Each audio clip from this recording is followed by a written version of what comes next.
हुजूर को कुछ देर हो गई तो सहाबा ने हज़रत अबू बकर सिद्दीक़ रदी अल्लाह ताला अन्हु को मुसल्ला इमामत पर खड़े होने की गुजारिश की। अभी जमात शुरू ही हुई थी कि हज़रत सिद्दीक़ अकबर नमाज के मुसल्ले पे खड़े ही हुए थे कि हुजूर तशरीफ़ ले आए सल्लल्लाहु ताला अलैहि वसल्लम। हुजूर तशरीफ़ लाए। अब सहाबा ना हाथों पे हाथ मारने लगे, रास्ता देने लगे। हुजूर अलैहिस्सलाम सफ़ों के बीच में से होते होते, मैं कभी कभी ये हदीस पढ़ता हूँ तो सोचता हूँ कि जब हुजूर गुजरे होंगे सफ़ें तो टूटी होंगी ना। सफ़ें टूटी हैं पर नमाज किसी की भी नहीं टूटी। सफ़ें टूटी हैं, नमाज नहीं टूटी, इसलिए कि वो नमाज में जो हुजूर का अदब कर रहे थे तो वो भी रब की रज़ा ही है। अब पहुँच गए अल्लाह के हबीब पहली साफ में। हज़रत सिद्दीक़ अकबर को खुशबू आ गई, पता चल गया कि हुजूर आ गए। उन्होंने एक कदम पीछे हटाया कि अब मैं हटता हूँ। तो नबी करीम अलैहिस्सलाम ने ना इशारे से कहा।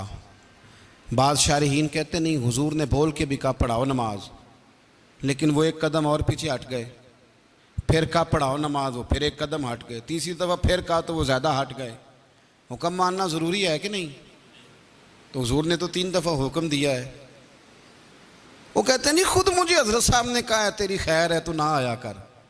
ओ भाई, हुक्म और होता है, रज़ा और होती है। अल्लाह करे समझ आए आपको। हुक्म और एक साहब ने आके कहा हुजूर मैं जाऊं, तो पीर साहब क्या करेंगे? उसको बांधेंगे। वो कह रहा जाओ तो जाओ भाई, ख़त्म हो गई बात। लेकिन तू सिर्फ हुक्म ना पूछ, ज़रा थोड़ा सा आगे भी बढ़, रज़ा भी देख कि वो चाहते हैं कि तू रहे कि या चाहते हैं जाए। तू देख ना, हुक्म और होता है, रज़ा ये एक अलग मजमून छिड़ जाएगा। इधर मैं जाना नहीं चाहता। शरीयत में तलाक देना जायज़ है ना, मसला बांझे तो दे लो, लेकिन नबी पाक अलैहिस्सलाम ने फरमाया है जायज़ पर अल्लाह को पसंद नहीं। इसका मतलब है हुक्म और है और रब की रज़ा और है। तो हम क्या करते हैं? हम कहते हैं वो जी मुझे खुद हुक्म हो गया तो बस छुट्टी हो गई। ओ खुदा के बंदे, कभी भांप तो सही, कभी करीब जा तो सही, कभी देख तो सही। कुछ ऐसे होते हैं कि दिल करता है तू ना जा, तू ठहर जा, तू रुक जा। तू कहता हुक्म था। ओ भाई छोड़, मेरे रसूल करीम अलैहिस्सलाम ने 3 दफ़ा फरमाया, 3 दफ़ा। लेकिन हज़रत सिद्दीक़ अकबर पीछे हटे, हुजूर मुसल्ले पे चले गए, नमाज पढ़ाई। क्या जुमला है, क्या अंदाज है, क्या तरीका है और क्या वफाक के निराले रंग हैं। हुजूर ने नमाज की तकमील पर फरमाया अबू बकर जब मैंने कहा था नमाज पढ़ाओ तो पढ़ाई क्यों नहीं? क्या अंदाज है, क्या तरीक। सरदार के बेटे थे, मालदार थे, खुद भी सरदार थे, बड़ा कुछ थे, लेकिन हुजूर के सामने हाथ बांध दिए और जुमला शानदार कहा। कहने लगे या रसूल अल्लाह, अब अबू काफा के बेटे की इतनी जुर्रत भी नहीं कि नबी को नमाजें पढ़ाए, रसूलुल्लाह सल्लल्लाहु अलैहि वसल्लम की इमामत करे, अब इतनी भी जुर्रत नहीं। और साथ रो पड़े, आंखों में आंसू आ, या रसूलल्लाह मैं और आपको नमाज पढ़ाऊं। भाई ऐने नमाज में अदब, रसूलुल्लाह का अदब और अदब के मियार शरीयत ने बयान किए। मियार अगली आयत में फरमाया या अय्युहल्लज़ीना आमनू ला तरफ़ऊ अस्वातकुम फ़ौक़ सौतिन नबी। ऐ ईमान वालों, अपनी आवाज़ें नबी की आवाज़ से ऊंची ना करना। आवाज़ का वज़न होता है। कैसे पता चलेगा कि मेरी आवाज़ ऊंची है कि सामने वाले की ऊंची है? किस तरह तोलेंगे, किस तरह परखेंगे? लेकिन अदब सिखाया कुरान पाक ने। फरमाया तुमने खुद जायका ये महसूस करना है, गौर करनी है। जो हुजूर की आवाज़ का रिदम है, वज़न है, तुम्हारी आवाज़ का वज़न उससे कम होना चाहिए। कुछ लोगों की आवाज़ मोटी होती है, लेकिन फरमाया जो मेरे महबूब की आवाज़ है उससे तुम्हारी आवाज़ कम हो तुम्हारी आवाज़। हज़रत शेख सादी रहमतुल्लाह अलैह फरमाया करते थे कि मैंने अपने शेख के दरवाजे पे देखा है, मुझे यूँ लगता था कि मेरे पीर भाई हज़रत की मौजूदगी में इशारों से बातें करते हैं। ऊंचा नहीं बोलते, वो इशारों से, वो सांस नहीं लेते। इकबाल ने कहा ना कि ये जो हुजूर का दरवाज़ा है ना, अदब का हेस्त ज़ेरे आसमां अज अर्श नाजुक तर। कहने लगे जी अल्लाह के अर्श के नीचे वो जगह है जो अल्लाह के अर्श से भी ज़्यादा नाजुक। नफस गुम कर दमी आयत जुनैदो बा यजीदी जां। फरमाया जुनैद बगदादी और बायजीद बुस्तामी बड़े बड़े वली हैं, दाता अली अजवेरी और गौस पाक जिलानी इनके मुरीदों में शामिल है। हज़रत जुनैद बगदादी बड़े वली हैं, जो गौस पाक के भी पीर हैं, दाता अली अजवेरी के भी पीर है। लेकिन कहते हैं इतना बड़ा वली भी जब नबी पाक के पास जाता है तो सांस भी ऊंचा नहीं लेता। नफस गुम कर दमी आयत जुनैदो बा यजीदी जा, आज सांस भी ए पाए नजर होश में आ, ये कुव्वे नबी है। आंखों से भी चलना यहाँ बेअदबी है। फरमाया तुम्हारी आवाजें भी मेरे नबी की आवाज से ऊंची न हो, आवाज भी ऊंची। तुम देखे ना हमारे यहाँ अदब क्या है भला। आजकल मैं किसी शख्स से अगर पूछता हूं कि अदब, वो कहते जी अल्हम्दुलिल्लाह मैं अदब करता हूं। मसलन क्या अदब करते हैं? हम इतने सिमटे हुए हैं कि हम किसी बुजुर्ग के पास जाएं तो जरा ख्याल करें, बोल किस तरह रहे हैं, बात किस तरह कर रहे हैं। ये सोचा हमने अपने वालिद के सामने, उस्ताद के सामने, मुर्शिद के सामने हमारा तरीका क्या है, उलमा के सामने, मशाइख के सामने आवाज का ख्याल रखना कि कहीं उनकी आवाज से आवाज भी ऊंचे ना होने पाए। इतना ज्यादा कुरान मजीद ने ताकीद फरमाई और हमें समझाया। मेरे रसूल करीम सल्लल्लाहु ताला अलैहि वसल्लम के सहाबा यहाँ तक अदब करते थे। हजरत बरा बिन आज़ब रदी अल्लाह ताला अन्हु हुजूर के सहाबी हैं। ज़रा बात को समझिएगा। नबी करीम, एक है आवाज़ का अदब करना और एक है फिर निस्बत देना। हमारे यहाँ तो निस्बत दी जाती है ना तो बड़ी आसानी से। हज़रत बरा बिन आज़ब ना, एक शख्स ने उनसे सवाल पूछा कि किस किस जानवर की कुर्बानी हो सकती है और किस किस की नहीं हो सकती, सवाल पूछा। अब हज़रत बरा बिन आज़ब कहने लगे नबी पाक सल्लल्लाहु अलैहि वसल्लम ने ना हमें बताया था कि ऊँट की भी हो सकती है। हुजूर ने उंगलियों पे गिन के बताया था। और हुजूर ने फरमाया था गाय की भी हो सकती है, बकरे की भी हो सकती है। यूं करके उंगलियां दिखा रहे हैं भाई, ऐसे हुजूर ने, तवज्जो करना, ऐसे लोगों को तवज्जो कराने, भाई यूं हुजूर ने बताया कि इस तरह हुजूर ने उंगलियों से बताया कि ऊंट की भी हो सकती है, गाय की भी हो सकती है। फिर फौरन ना बात करते करते हजरत बरा बिन आज़ब सहाबी हैं, बात करने करते उंगलियों की तरफ देखा, फिर सहाबा की तरफ, फिर उंगलियां, फिर सहाबा, फिर आंखों में आंसू आ गए और कहने लगे यार मैं ना हुजूर ने उंगलियों पे गिन के बताया था तो बता रहा हूं, वैसे मेरी उंगलियां नबी पाक की उंगलियों जैसी नहीं, वैसे मेरी उंगलियां हुजूर की उंगलियों की तरह की नहीं। वो तो हुजूर ने गिन के बताया था तो मैं भी, वरना मेरी उंगलियां तू अमीर हरम न फकीर बेनवा तू कुजा मन कुजा, मेरी उस तरह। यार हम भी तो तशबीह देते हैं ना, रोज इशारे करते हैं, इस्तियारे करते हैं, लोग तो कर कर के दिखाते। फरमाया ना, मेरी उंगलियां हुजूर की उंगलियों की तरह की नहीं है। तौबा तौबा, मेरी उंगलियां बात करते करते कहां कहां। एक है कि नेकी कर रहे हो, परहेजगारी कर रहे हो, उसमें भी आगे नहीं गुजरना। और फिर अपनी आवाजों का अदब, हमारी आवाज भी आवाज से आगे न चली जाए। और फिर ये कि आपने जब इशारा दिया, तशबीह दी, तो उस चीज का भी अदब है कि भाई मेरी उंगलियां हुजूर की उंगलियों की तरह की नहीं है। और फिर इतना अदब, हम ना पहली सीढ़ी नहीं चढ़े अदब की। हजरत गौसे आजम रदी अल्लाह तआला अन्हु से किसी ने पूछा था हुजूर दीन को दो लफ्जों में आपसे पूछें तो दीन क्या है? तो आपने फरमाया दो लफ्जों में पूछना है तो दीन सारे का सारा अदब का नाम है। हमारे ज़माने में ना बेबाकी का दौर है। दो चार मसले किसी को आते हैं तो वो आके ना बताना ज़रूरी समझता है, उसको पता नहीं कि मैं क्या बात मुझे करनी है क्या नहीं करनी। इमाम गज़ाली रहमतुल्लाह अलैह कहते हैं मैं अपने शेख का मुरीद हो गया, तो एक शख्स उनसे मसला पूछने आया मुर्शिद से, तो वो कहने लगे भाई इस सवाल का जवाब मुझे नहीं आता। कहते मैंने उस बंदे को ना पकड़ लिया, कोने में ले गया, मैंने कहा मैं तुझे बताता हूँ। कहते जब मैं बताने लगा तो मेरे शेख ने आवाज़ दी, कहने लगे गज़ाली मैं तेरा मुरीद ना हो जाऊँ, तुझे तो ज़्यादा मसले आते हैं, मुझे थोड़े आते हैं, तो फिर मैं तेरा मुरीद ना हो जाऊँ। कहा हुजूर क्या मतलब? फरमाने लगे तेरा क्या ख्याल है, मुझे नहीं जवाब आता था। मैंने तो इसलिए नहीं बताया कि बाज़ों का सवाल का जवाब देने में भी तकब्बुर होता है, इंसान के अंदर चीज़ उछलती है। बहुत सारे लोगों को चार बातें आ जाएं तो वो जब तक सारी मस्जिद के नमाजियों की नमाज ठीक ना करा लें उतनी देर तक उनका इल्म उन्हें सोने नहीं देता रात को। और तहकीक करने निकले हुए हैं बेचारे, तहकीक करने निकले हुए हैं। तहकीक नहीं कर रहा तो बेअदबी कर रहा है। वो मेरे मौलाना ने मसला बयान किया तो मैं उधर भी जाऊंगा पूछने के सही है कि नहीं, उधर भी जाऊंगा। एक साहब मुझे भी फ़ोन करने लगे, जी वो मौलाना ने आज अजीब बात कर दी, हालांकि उन्हें 30 साल हो गया जुमा पढ़ाते, आज उन्होंने अनोखी बात कर दी है, ये बात गलत है। मैंने एक दो और मुफ्तियों से भी पूछा है, तो मैं आपसे भी पूछ रहा हूँ। मैंने कहा कितने साल हो गए? आपने खुद ही बताया 30। तो मैंने कहा 30 सालों में जो उसने सही बातें की हैं वो भी आपने किसी को बताई हैं? 30 सालों में एक गलती भी तो बंदे को लग ही जाती है ना। मेहरबानी कर यार, जो उन्होंने बाकी सारी सही बताई हैं उनका जिक्र कर, ये तो बेअदबी है। आपको पता है हमारे सूफिया ने लिखा है कि अपने शेख को, अपने उस्ताद को तबलीग करना भी मना है आम आदमी का। आप जाके उस्ताद जी को नहीं कह सकते कि उठे नमाज का टाइम हो गया।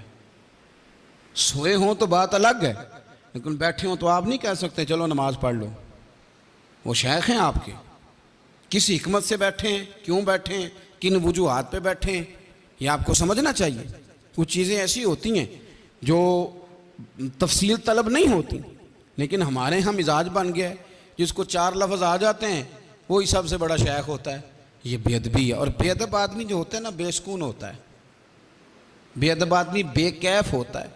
उसे लफ्ज़ों का हेर फेर आ भी जाए तो इबादत की लज्जत नहीं आती। हाँ, उसकी शहवतें उस पर गलबा कर जाती हैं, वो कई दफ़ा नफ्स की गुलामी का शिकार होता है। अदब हुसन है, अदब वकार है, अदब के अंदर जाज़बियत है। मेरे रसूल करीम नबी रहमत रसूल अकरम सल्लल्लाहु ताला अलैहि वसल्लम के सहाबा, हुजूर बहुत सारे आदाब बताते नहीं थे कि इस तरह करो, लेकिन जब आपने अदब करना हो तो फिर अदब आ भी जाता है। लेकिन जब इरादा ही ना हो फिर कैसे आएगा? फिर इंसान बहाने करता है। हज़रत असला बिन शुरैक हुजूर के सहाबी थे। इनकी ड्यूटी ये थी कि रसूल करीम अलैहिस्सलाम जब सवारी पे बैठेंगे तो ये कजावा बांधेंगे, इनकी जिम्मेदारी थी।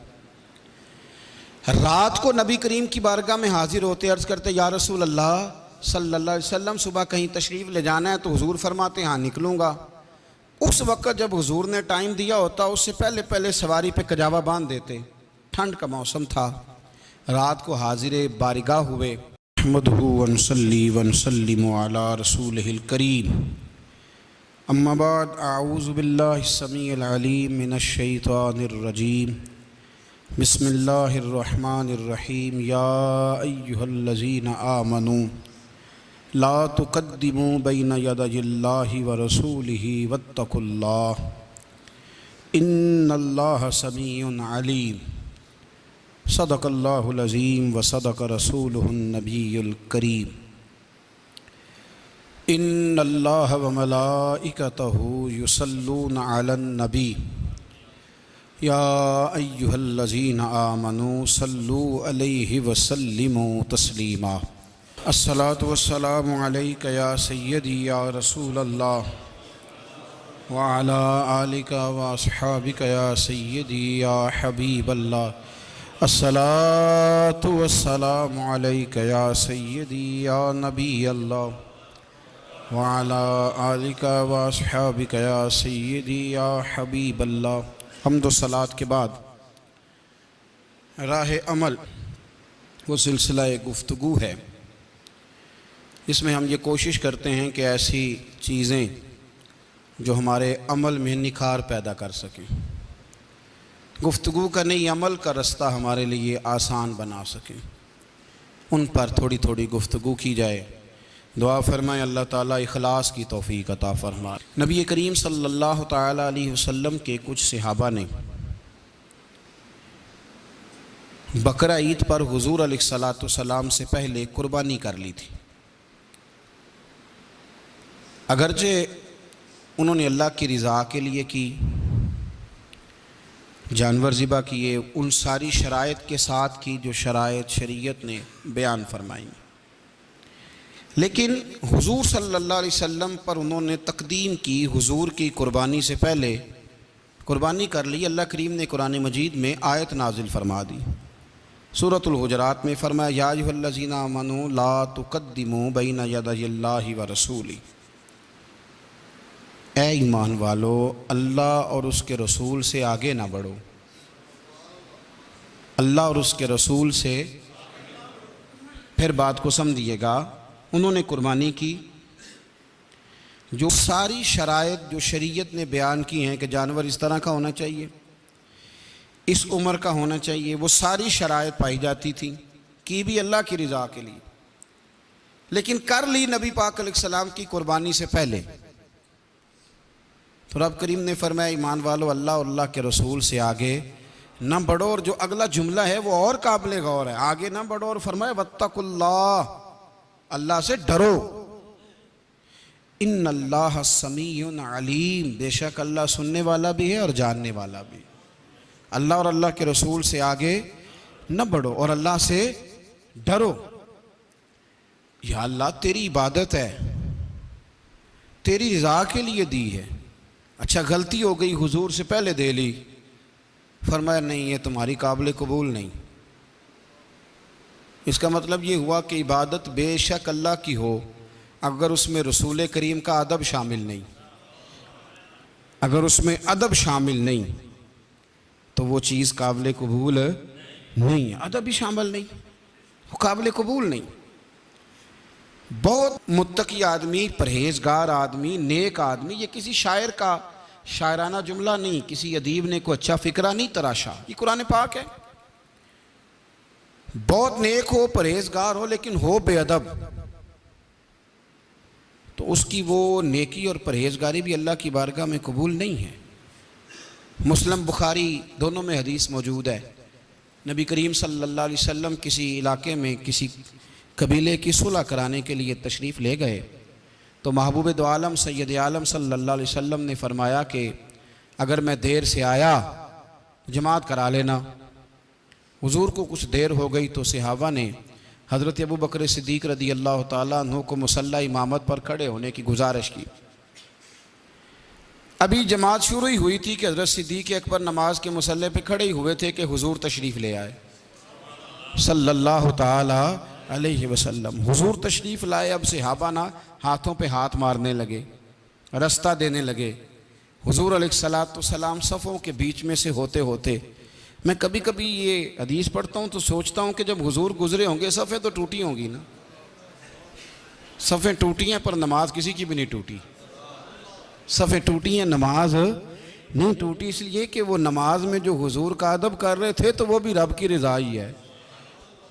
अब पहुँच गए अल्लाह के हबीब पहली साफ में।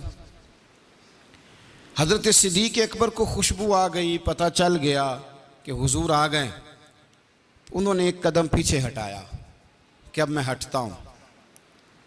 तो नबी करीम अलैहिस्सलाम ने ना इशारे से कहा, बाद शारहीन कहते नहीं हुजूर ने बोल के भी कहा पढ़ाओ नमाज, लेकिन वो एक कदम और पीछे हट गए। फिर कहा पढ़ाओ नमाज, वो फिर एक कदम हट गए। तीसरी दफ़ा फिर कहा तो वो ज़्यादा हट गए। हुक्म मानना ज़रूरी है कि नहीं? तो हुजूर ने तो 3 दफ़ा हुक्म दिया है। वो कहते नहीं खुद मुझे हज़रत साहब ने कहा है तेरी खैर है तो ना आया कर। ओ भाई हुक्म और होता है, रज़ा और होती है। अल्लाह करे समझ आए आपको।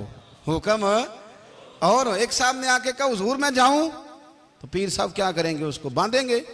वो कह रहा जाओ तो जाओ भाई, ख़त्म हो गई बात।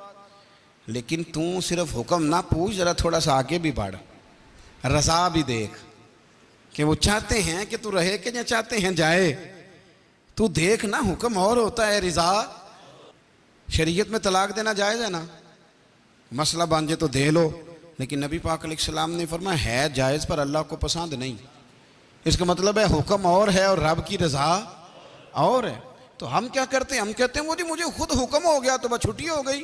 ओ खुदा के बंदे, कभी भांप तो सही, कभी करीब जा तो सही, कभी देख तो सही। कुछ ऐसे होते हैं कि दिल करता है तू ना जा, तू ठहर जा, तू रुक जा।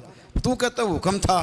ओ भाई छोड़, मेरे रसूल करीम अलैहिस्सलाम ने 3 दफ़ा फरमाया, 3 दफ़ा। लेकिन हज़रत सिद्दीक़ अकबर पीछे हटे, हुजूर मुसल्ले पे चले गए, नमाज पढ़ाई। क्या जुमला है, क्या अंदाज है, क्या तरीका है और क्या वफाक के निराले रंग हैं। हुजूर ने नमाज की तकमील पर फरमाया अबू बकर जब मैंने कहा था नमाज पढ़ाओ तो पढ़ाई क्यों नहीं। क्या अंदाज है, क्या तरीका। सरदार के बेटे थे, मालदार थे, खुद भी सरदार थे, बड़ा कुछ थे, लेकिन हुजूर के सामने हाथ बांध दिए और जुमला शानदार कहा। कहने लगे या रसूल अल्लाह अब अबू काफा के बेटे की इतनी जरूरत भी नहीं कि नबी को नमाजें पढ़ाए, रसूलुल्लाह सल्लल्लाहु अलैहि वसल्लम की इमामत करे, अब इतनी भी जरूरत नहीं। और साथ रो पड़े, आंखों में आंसू आ, या रसूलुल्लाह मैं और आपको नमाज पढ़ाऊं।